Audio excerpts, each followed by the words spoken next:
Empecemos. El tema de hoy es médula espinal. Médula espinal. Empezamos a describirlo.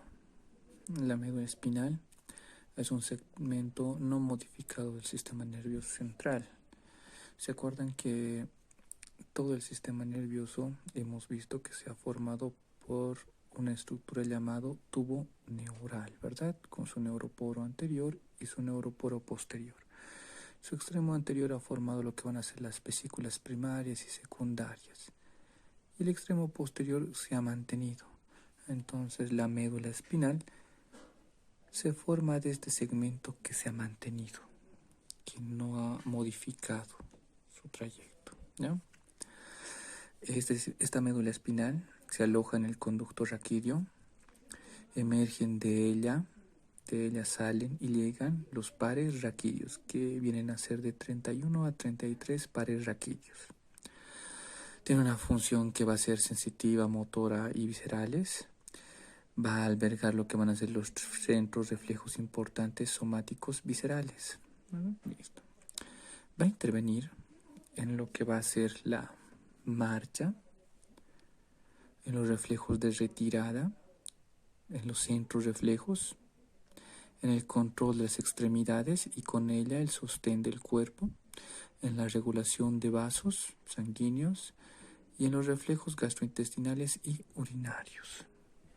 Con eso nos da a entender que la médula espinal tiene una gran función y lo vamos a ir estudiando en primer lugar su estructura para luego ver cómo funciona. Sigamos. La médula espinal. Empezamos a describir la forma. ¿Cuál es la forma que tiene la médula espinal?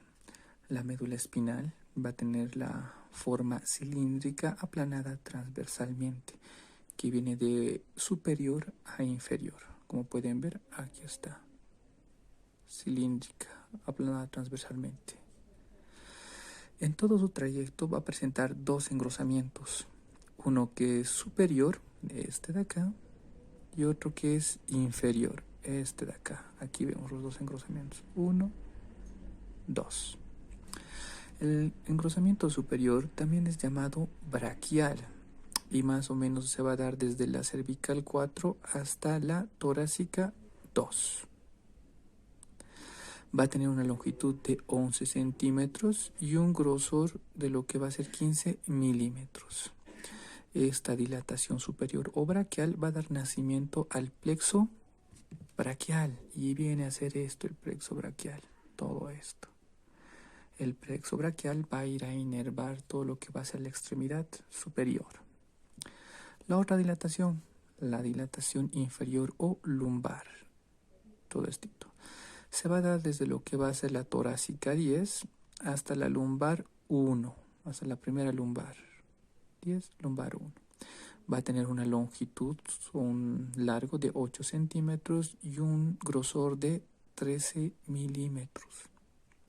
De este va a salir lo que va a ser el plexo lumbo sacro. Este plexo lumbo sacro está yendo a inervar todo lo que va a ser las extremidades inferiores, ¿ya? Sigamos. Después de reconocer la médula espinal, después de ver su primera dilatación braquial y su segunda dilatación lumbar, vamos a ver que la médula espinal termina en este sector. Miren, más o menos como fuera un pequeño cono. Y este va a ser llamado, según su forma, en cono medular. Este es el cono medular. El cono medular va a terminar más o menos entre el disco intervertebral de la lumbar 1 hasta la lumbar 2, ese disco que separa ambas vértebras. De este cono medular va a terminar o va a haber una pequeña hilerita llamado el filum terminal. Y a ambos lados del cono está saliendo lo que va a ser la cola de caballo o cola equina. ¿Comprendido hasta ahí, verdad? Sigamos. Vamos a ver que la médula espinal tiene una longitud de 45 centímetros en el hombre y 43 centímetros en la mujer. O sea, más grande del hombre y más corto de la mujer. A pesar de que la columna vertebral mide de 70 a 75 centímetros. Eso quiere decir que completamente no lo va a llegar a ocupar todo el conducto de la médula espinal. La médula espinal. Sigamos. La médula espinal va a pesar 28 gramos, pero esto no incluye lo que va a ser las meninges y los pares raquídeos, solo la médula espinal, solita, liberada de las meninges y pares. Su dirección, la dirección que tiene lo que es esta médula espinal, está siguiendo la dirección que presenta la columna vertebral. ¿Qué quiere decir? Que sigue las inflexiones de la columna. Va a seguir esos recorridos de convexidad y concavidad que presenta la columna vertebral. La consistencia es pastosa y blanda, pero más resistente a lo que va a ser el cerebelo y el cerebro. Color, la coloración es blanquecina, ligeramente blanquecina, no es blanca por si acaso. Límite, va a tener un límite superior que está dado por lo que va a ser la salida del primer par raquídeo, o como dicen otros, en lo que va a ser la primera vértebra cervical, desde su arco anterior a su arco posterior.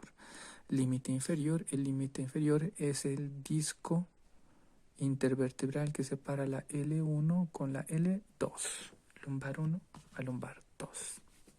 Sigamos. Relaciones. La médula espinal está ocupada o está albergada en todo lo que es el conducto vertebral que presenta la columna, ¿ya? Entonces se alberga en este sector, y al albergarse en este sector nos está dejando un espacio, como ven acá, y este espacio llamado el perimedular. Este espacio perimedular está ocupado por dos estructuras que van a ser llamados estuches, estuche blando y el estuche duro. Veamos. Empecemos con lo que va a ser el estuche blando. El estuche blando está compuesto por lo que van a ser, ahí está, sí se ve mejor, tres estructuras. El blando. Primero tenemos a este de acá, que es la dura madre. Esta envoltura de aquí. ¿No raya bien? A ver si va a rayar un poquito mejor. Ahí está. La dura madre. Luego tenemos a la aracnoides, que está de celeste. Y por último tenemos a la pía madre. Este rojito es la pía madre. ¿Ya? Entonces, bueno, por los tres, vamos a ver que en esas tres envolturas meninges llamadas dura madre, aracnoides y pía madre va a haber espacios, especialmente en lo que es la aracnoides y la pía madre. Aracnoides y pía madre. En este espacio fluye lo que es el líquido cefalorraquídeo. Y fuera del espacio de la meninge, perdón, de la dura madre, fuera de la dura madre vamos a encontrar un espacio llamado peridural o epidural. Este espacio peridural o epidural está ocupado por lo que van a ser plexos venosos y tejido adiposo, que ayuda a poder acolchonar, decirlo así, a la médula espinal. Cuando la columna vertebral sufre movimientos bruscos, golpes, este tejido ayuda a que el trauma no sea severo en la médula espinal, ¿no? Entendido. Sigamos. Vamos. Visto ya lo que era lo que es el estuche blando, pasamos al estuche duro. El estuche duro, o también llamado osteoligamentoso, vamos a ver que está representado por ligamentos y tejido óseo. Empezamos. Vamos a ver que en su parte anterior o cara anterior de la médula, el estuche duro está representado o va a tener relación con lo que va a ser el ligamento longitudinal anterior. No solo con el ligamento longitudinal anterior, va a tener relación con lo que va a ser la cara posterior de la vértebra y el disco intervertebral. En la región posterior, en este sector de acá, vamos a ver que el estuche duro está conformado por lo que van a ser las láminas de las vértebras el ligamento amarillo que une las láminas de las vértebras superiores e inferiores, la base de la apófisis espinosa. Y en el sector lateral vamos a ver que está representado por lo que va a ser la masa hipofisaria, acá, y los pedículos que tienen que estar en este sector de lo que es la vértebra, ¿no? Entonces lo hemos visto, estuche blando y el estuche duro, ¿verdad? Blando por lo que van a ser las meninges y los espacios, y el estuche duro por lo que son los ligamentos y tejido óseo de la vértebra, que lo están representando. Sigamos.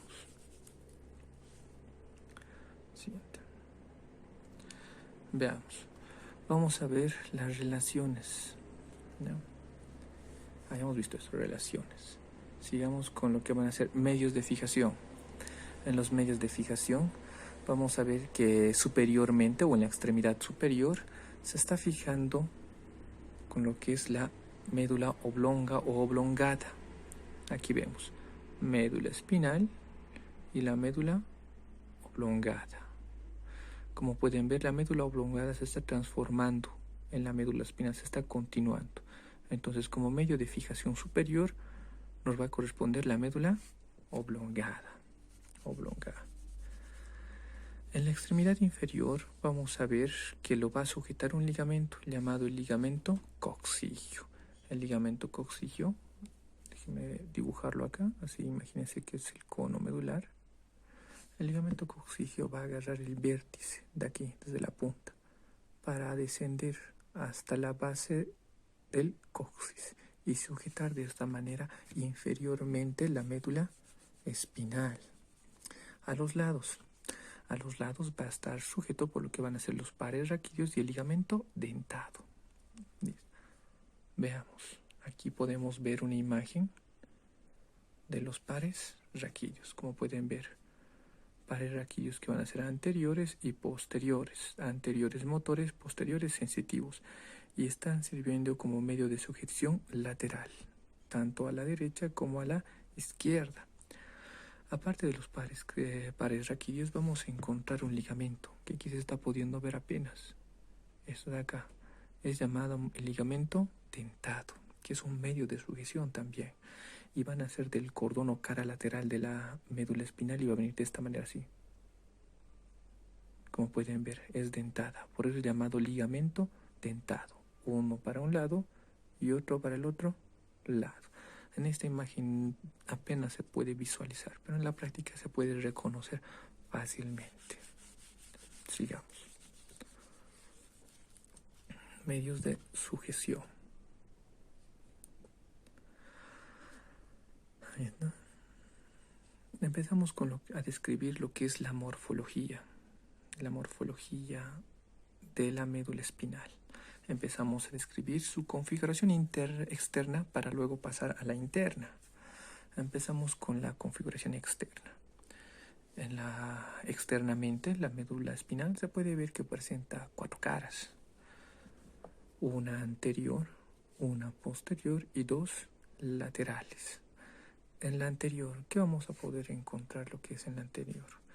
En la anterior va a estar caracterizada porque en el medio encontramos una fisura, que viene a ser esta de acá, llamada la fisura media anterior o fisura longitudinal anterior, cualquiera de las dos. Esta fisura, como ven, única en la cara anterior, va a estar penetrada por una prolongación de la vía madre, junto con la arteria espinal anterior, que quiere decir que en este sector están recorriendo esas dos estructuras, ¿ya? Esta cara anterior, que viene a ser este de acá, todo esto va a estar delimitada por este sector, por este surco, llamado el surco anterolateral. Esto, uno a este lado y otro a este lado, los que delimitan lateralmente la cara anterior. Cara posterior. En la cara posterior, que viene a ser estos de acá, desde aquí hasta aquí, vamos a ver que en el medio, en este de acá, va a presentar un surco llamado el surco longitudinal posterior. Este surco se está continuando con lo que va a ser un tabique llamado el septum medio posterior, que vamos a ver en el cordón posterior de la sustancia blanca.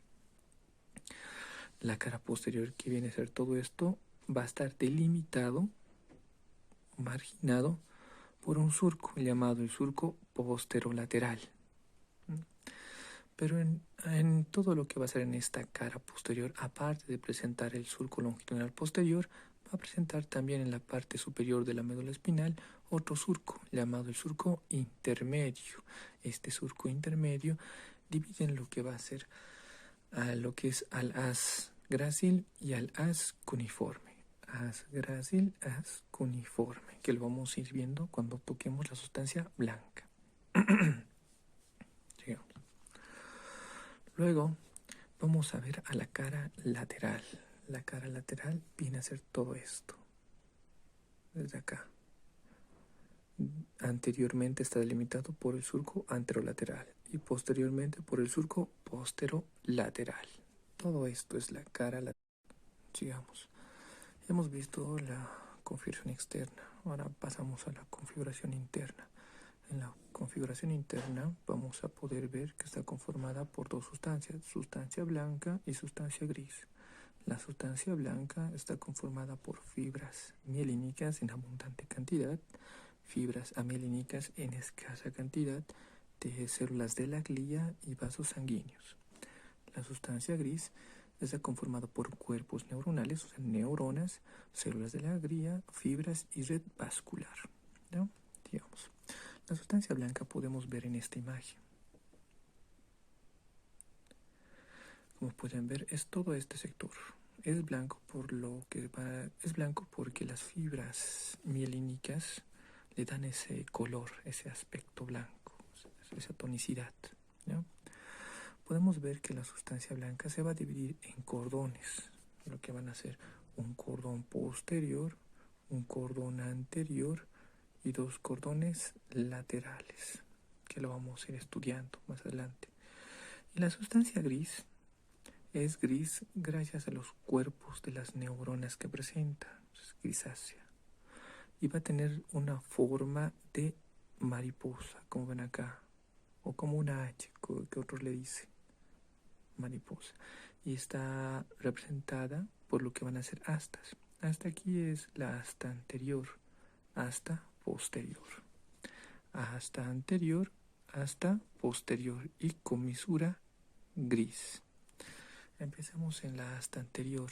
La asta anterior está dividida en una cabeza y en una base. El asta posterior tiene una cabeza, un cuello y una base. Y esta sustancia o comisura gris, la comisura gris, presenta lateralmente un abultamiento aquí en este sector, llamado el asta lateral. Y en el medio presenta un orificio llamado el conducto central o ependimario, o epéndimo, como le dicen. Este conducto normalmente al pasar los 40 años de la persona empieza a ocluirse, cerrarse en diferentes niveles, ¿no? Sigamos. Pasamos a estudiar lo que va a ser la sustancia gris primero, para luego pasar a la sustancia blanca. En la sustancia gris vamos a estudiar sus componentes, ¿verdad? Aquí hemos dicho que está compuesta la sustancia gris por cuerpos neuronales, está conformado por lo que van a ser fibras, está conformado por células de la glía y vasos sanguíneos. Empezamos por lo que van a ser los cuerpos neuronales o neuronas. Son los que le dan ese color gris a esta sustancia. Y los cuerpos neuronales o neuronas van a ser de dos tipos, los radiculares y las cordonales. Dos tipos, radiculares y las cordonales. Empezamos a describir las radiculares, que son 4. Motoneuronas alfa, motoneuronas gamma, las neuronas vegetativas simpáticas y las neuronas vegetativas parasimpáticas. Esas 4 pertenecen a las radiculares. Ahí. Empezamos a describir las motoneuronas alfa. Las motoneuronas alfa se presentan o se encuentran en lo que va a ser el asta anterior de la sustancia gris. Aquí tenemos una neurona alfa o motoneurona alfa. El cuerpo se encuentra en el asta anterior y el axón o su prolongación axónica va a tener conexión con lo que va a ser, o sinapsis, para decirlo así, con el tejido muscular estriado. Y nos van a dar lo que van a ser la función de los movimientos voluntarios, motores voluntarios, ¿no? Listo. Esta motoneurona alfa está inhibida por lo que van a ser las células de Renshaw. Esta célula de Renshaw, mediante la acción de la glicina y estricnina, inhibe a las motoneuronas alfa y hacen que la acción de la contracción muscular sea más prolongada. La segunda que es las neuronas gamma.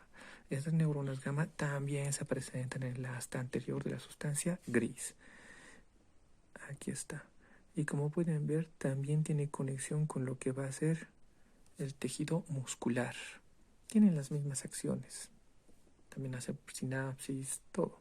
Solo que la alfa es extrafusal y la gamma es intrafusal. La única diferencia de lo que van a ser estas dos neuronas.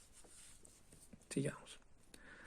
Luego tenemos a lo que van a ser las neuronas vegetativas simpáticas y las vegetativas parasimpáticas.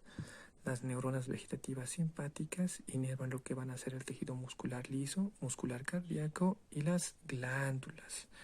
Y lo que van a hacer las neuronas vegetativas parasimpáticas van a ir a inhibir lo que es la parte más inferior de las vísceras, vejiga, recto, colon sigmoides, órganos genitales, ya sean masculinos, femeninos, como la próstata, útero en la mujer, vagina, conductos deferentes, vesículas seminales en el hombre y demás. Sigamos. Ya hemos visto lo que son los radiculares. Ahora nos toca los cordonales. Radiculares son 4 y cordonales también son 4. Repasemos. Radiculares. ¿Cuáles son?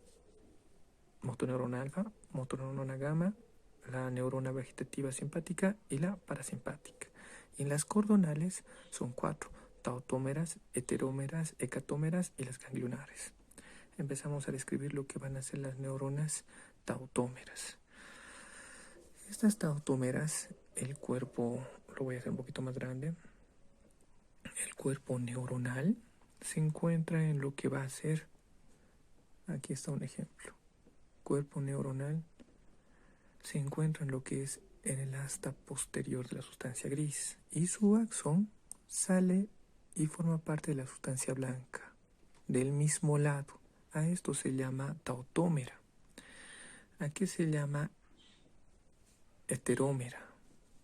Heterómera se va a llamar cuando el cuerpo neuronal está presente en el asta posterior, pero el axón va a ir al lado contrario y va a ascender por la sustancia blanca del lado contrario. Heterómera, cuando el axón cruza al lado contrario. Hecatómera. Hecatómera se menciona cuando el cuerpo neuronal está, en negrito lo voy a hacer para diferenciar, está presente en lo que va a ser el asta posterior, pero su axón se va a dividir en dos. Uno para un lado y otro para el mismo lado. Y empiezan a recorrer la sustancia blanca. Mire. Se llama tautómera cuando el axón está en el... Se llama tautómera cuando el axón está en el mismo lado del cuerpo neuronal. Se llama heterómera cuando el axón cruza al lado contrario del cuerpo neuronal. Y se llama hecatómera cuando su axón sale y se divide en dos. Uno para el lado derecho, otro para el lado izquierdo, ¿verdad? Y el último, ya hemos visto 3, tenemos a la ganglionar. La ganglionar se difiere de las demás porque el cuerpo neuronal no está presente en el asta posterior, como hemos visto. Las 3 anteriores están en el asta posterior de la sustancia gris. Pero esta neurona ganglionar, su cuerpo neuronal está presente en el ganglio espinal, ganglio raquídeo. De aquí recién manda el axón que va a formar parte de la sustancia blanca. ¿No? ¿Comprendido? Sí, ¿verdad? ¿Cuáles son las cuatro coronales? Tautómeras, heterómeras, hecatómeras, ganglionares. Tautómeras va al mismo lado del axón del cuerpo neuronal. Heterómeras cuando va al lado contrario de donde se encuentra su cuerpo. Hecatómeras cuando su axón sale y se divide en dos y suben por ambos lados. Y ganglionares cuando el cuerpo neuronal se encuentra en el ganglio raquídeo o ganglio espinal. Sigamos. Ya hemos visto de la sustancia gris lo que es las neuronas. Ahora vemos lo que es las fibras nerviosas. Las fibras nerviosas pueden ser mielínicas y amielínicas, pero en mayor cantidad son amielínicas. Las células gliares están representadas por lo que van a ser los trocitos protoplasmáticos, fibrosos, microglía y oligodendroglía, pero en mayor cantidad se encuentran los trocitos protoplasmáticos. Y los vasos sanguíneos van a estar dados por lo que va a ser la espinal anterior y la espinal posterior, por esas dos arterias. Ya. Vamos a poder ver que la sustancia gris también se va a dividir de diferente manera. Vamos a ver que según su sistematización va a presentar 4 zonas. Aquí está, veanlos. Aquí. Mire, vamos a ver al asta anterior, asta posterior y la comisura gris. Según la sistematización lo va a ver en zonas, 4 zonas. El asta anterior pertenece a la zona somatomotora. El asta posterior, somatosensitiva. La comisura gris se divide en 2. Una que es anterior, visceromotora, y otra que es posterior, viscerosensitiva. Como pueden ver, 1, 2, 3, 4. Somatomotora, visceromotora. Viscerosensitiva, somatosensitiva. Ahí están las 4. Dentro de estas 4 zonas, también la sustancia gris forma núcleos. ¿Qué quiere decir? Que vamos a poder encontrar núcleos, como vemos en la imagen de este lado. Núcleos que tiene el asta anterior, asta posterior y la comisura gris. Empezamos a describir lo que es el asta anterior. En el asta anterior vamos a encontrar 2 núcleos. El núcleo medial del asta anterior, núcleo lateral del asta anterior. El núcleo medial del asta anterior va a tener la función de inervar lo que es los músculos posteriores de la región cervical y torácica. ¿Ya?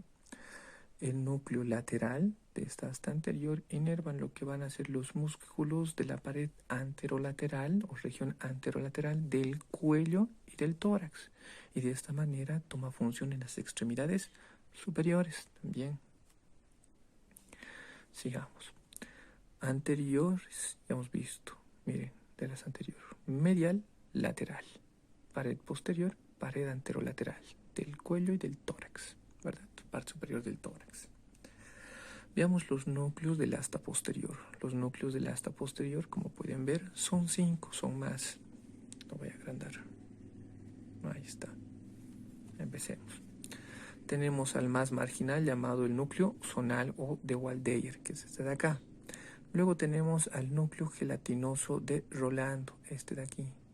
Este núcleo gelatinoso de Rolando percibe estímulos. ¿Cuáles van a ser los estímulos que va a percibir este núcleo gelatinoso de Rolando? De lo que va a ser de prurito, termoalgésicos, escozor y sexuales. El siguiente núcleo es el núcleo propio del asta posterior y va a tener la acción también de percibir esos estímulos. ¿Cuáles son? Repitamos.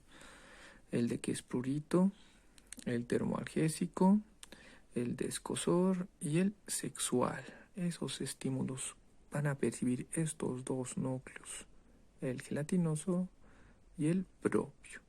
Y aquí en la base de la asta posterior encontramos otros 2, que es llamado el núcleo basal medial del asta posterior y el basal lateral del asta posterior.